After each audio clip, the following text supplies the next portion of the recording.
How hard is downhill riding? It's technically challenging, it's fast, it's scary, it's dangerous, but physically, actually, how hard is it?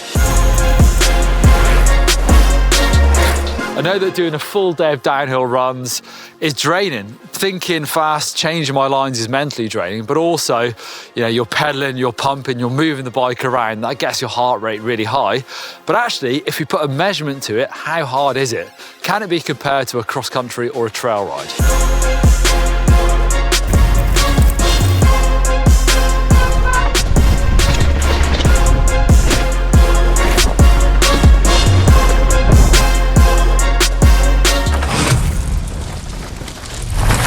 So I'm riding today at Donoghue Bike Park, and like most gravity-based bike parks, it's uplift service, so I'm not really pedalling up the hill at all.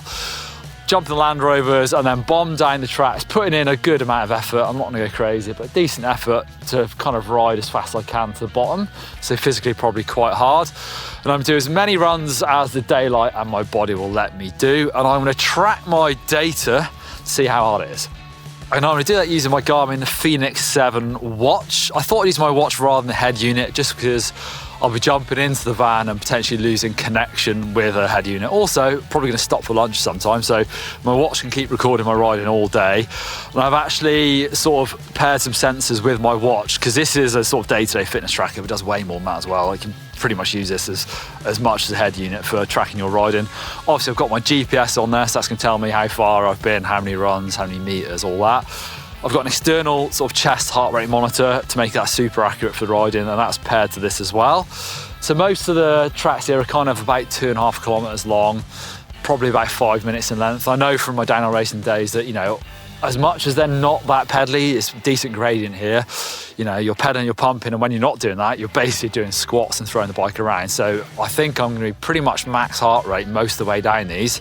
But that will be interesting to find out if I look at my average and maximum heart rate at the end of the day, see how that compares to normal ride.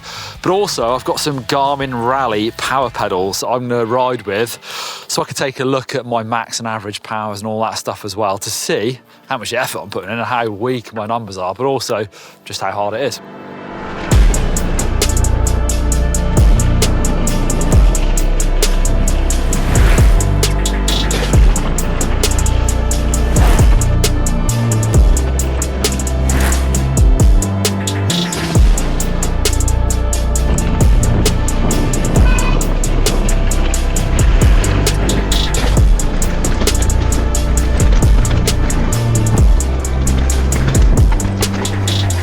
Right, 4 runs, 1 coffee, and I'm heading back towards the uplift to crack on. Feels like it's pretty steady effort. I'm not going nuts on the downhills. Maybe I could be going harder, but it's kind of realistic to how I would normally ride a bike park, I suppose. Anyway, see how many runs I can do.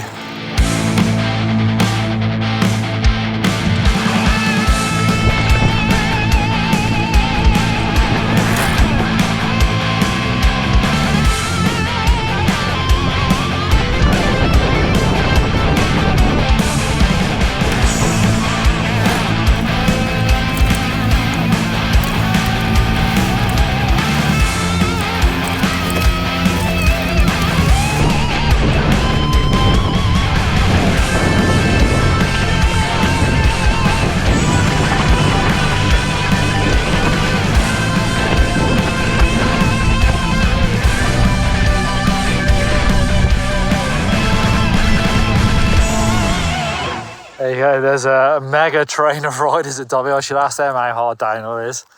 Got Charlie Hatton, your current downhill world champion, Andreas Cole, Ronan Dunn, riding a top secret bike, David Trumer, loads of World Cup races here today. Right, the day is almost coming to the end. Actually, the uplift still runs for another half an hour now, but I think I'm doing the last run, have a chiller down, turns in the ferns, to finish on, then back to the shed, and I'll have a look actually how much effort I've put in today.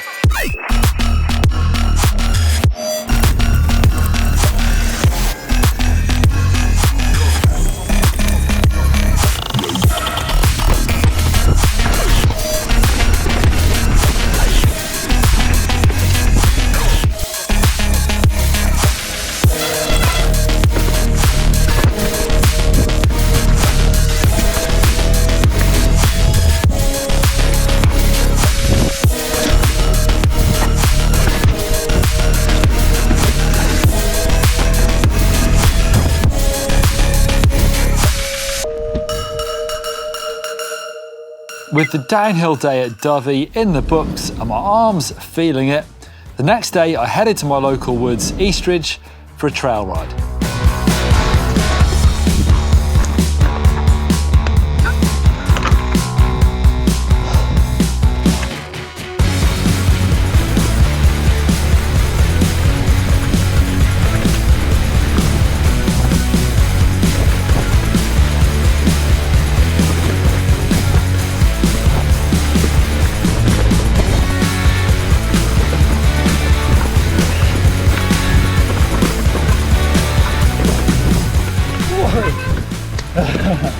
Get a heart rate up.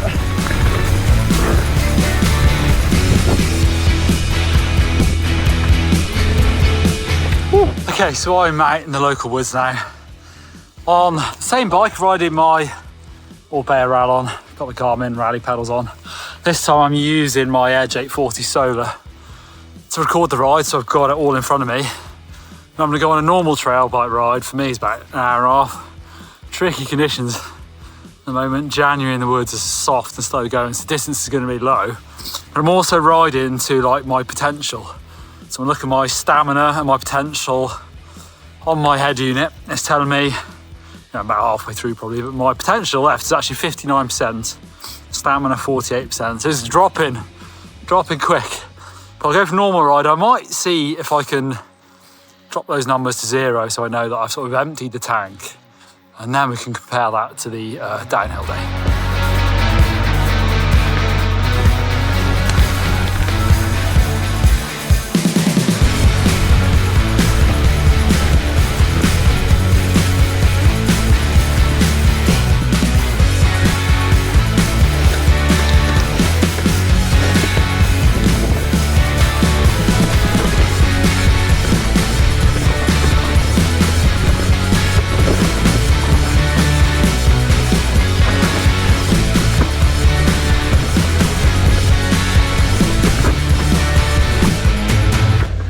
All right, so two actually very different days, two different rides. I loved it on the all-bear Rally, reminded me how versatile that thing is.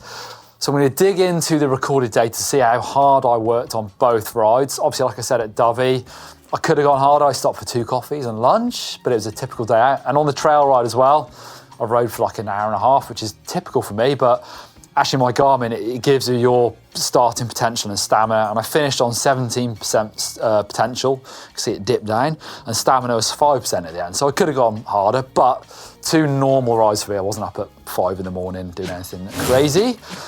Right, to the data. So distance, let's start with, on the downhill day, I did 60 kilometers, but actually, of course, a lot of that was in the uplift. So actually I rode 26, trail, I rode 13. That surprised me, quite a lot more on the downhill day. Total time was 5.5 hours pretty much on downhill. Trail was 1 hour 27. Ride time, actually really similar. So 1 hour 24 downhill day, 1 hour 19 on the trail, but obviously it's way more direct. You do it all in one go. Meters descended, I am shocked. I did 3,226 at Donoghue. That's why I guess you feel tired at the end of the day, which I'll dig into the numbers obviously, but that was way more than I thought I'd do on an uplift day.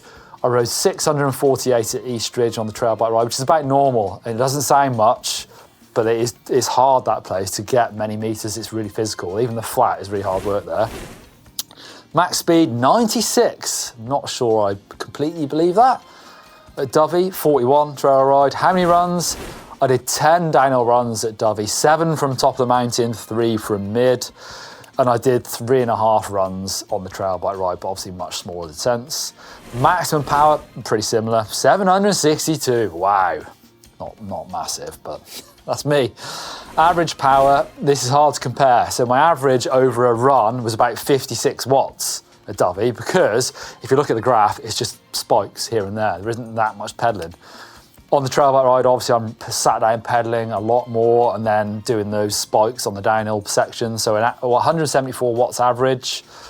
Heart rates maximum about the same, a bit lower than my max. I didn't go fully hard, but 177 on, 174 on the other. Average heart rate 101 for downhill day, 155. So that's where you see the difference in a minute. Calories, active calories burned, 881 downhill day, 909, so much shorter you know, more intense ride, I suppose. So this is where we get into it. The primary training benefit, my Garmin tells me, downhill day was anaerobic capacity, trail day was VO2 max. And that's where you see it in the numbers. It was 2.9 aerobic downhill compared to 5, a lot more on the trail ride.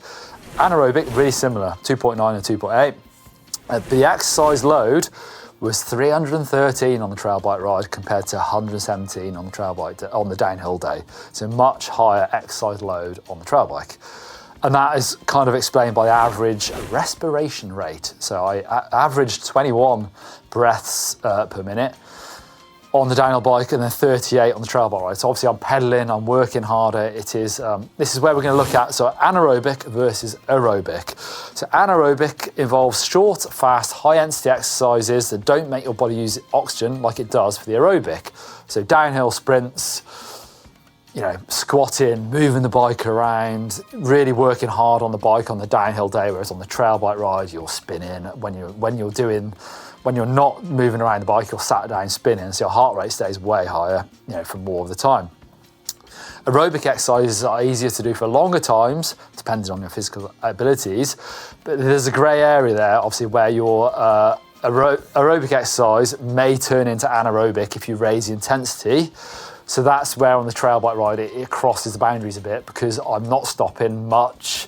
A little bit, but you know, between getting to the top of the hill and then going back down, I did it a couple of times just to, you know, whatever, have a wee or whatever. So most of the time I'm carrying on with the ride. So that's the interesting part.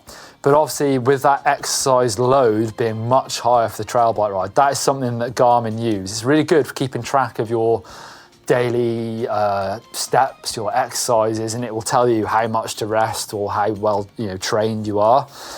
But that's what they use this thing called EPOC, so EPOC, is the excess post-exercise oxygen consumption. Basically, gives you a good calculation of what it takes to get back to where you were before that exercise. Therefore, I know from the trail bike ride, it's harder because it's going to take me longer to get back to my rested state after. There we go. Interesting to see the difference between anaerobic, aerobic. And actually, if you're there for burning calories, then go for a hard 1.5 hour trail bike ride.